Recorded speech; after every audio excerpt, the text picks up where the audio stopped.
Yesterday, HBO Max released a brand new movie called KIMI starring Zoe Kravitz. I just got done watching it, and here are some spoiler-free thoughts to help you decide if this is the movie for you. Let's get started with the good. A huge part of this film is about the anxiety that Angela has lingering from her past. With that, the thing that I appreciated most throughout this movie was the cinematography that made me feel exactly what our main character was feeling. The camera movements and angles feel just as anxiety-ridden as Angela feels facing her fears in this film. From the lighting to the camera angles and even through the sound effects, we hear and see from her perspective, and I felt every emotion that this film was trying to convey. With that, I thought that the overall concept for this movie, while not revolutionary in any way, I think it was very interesting and very well constructed. We got to know a bit about the company, what the KIMI could do, and a peek into Angela's anxieties before the main plot even began. The concept of her hearing a crime from this echo type device was so fascinating and really had a way of drawing me into the overall story. I also think that Zoe Kravitz's performance in this is a huge part of what drew me in every single second of this movie. Since her character is somewhat of a hermit, we basically spend this entire film following her and getting to know her character. She genuinely plays this part so well that I couldn't imagine anybody else playing it the same way that she did. But with that, let's move on to what I had mixed feelings about. And let me just say, I wish the bad guys felt more intimidating. Of course, they're at least somewhat interesting in concept alone since they are hitmen,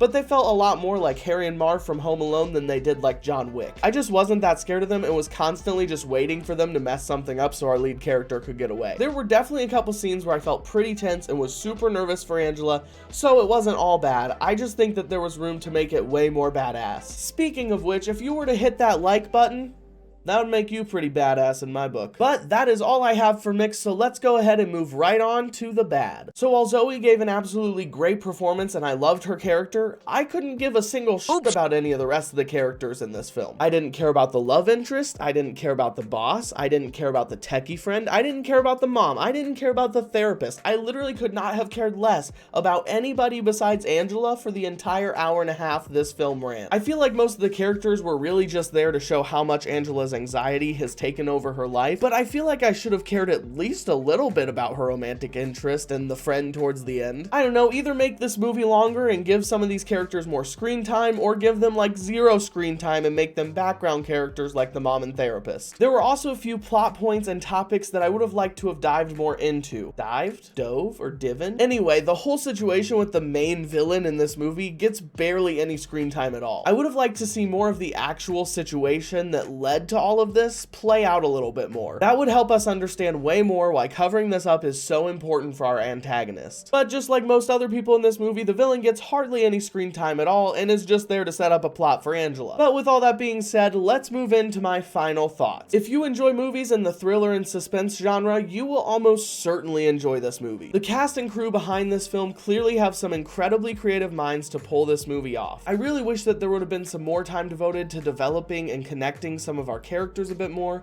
but I also don't think that the lack of prominent characters really hurt this movie too much. I cared for Angela, I cared about what she was pursuing, and honestly, that's probably enough. While this definitely wasn't my favorite thriller of all time, I definitely had a lot of fun with this movie, and for that, I'm going to give KIMI a B+.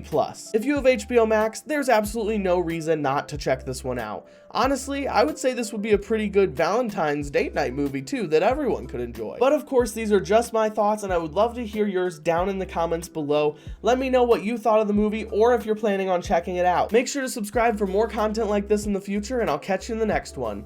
Bye!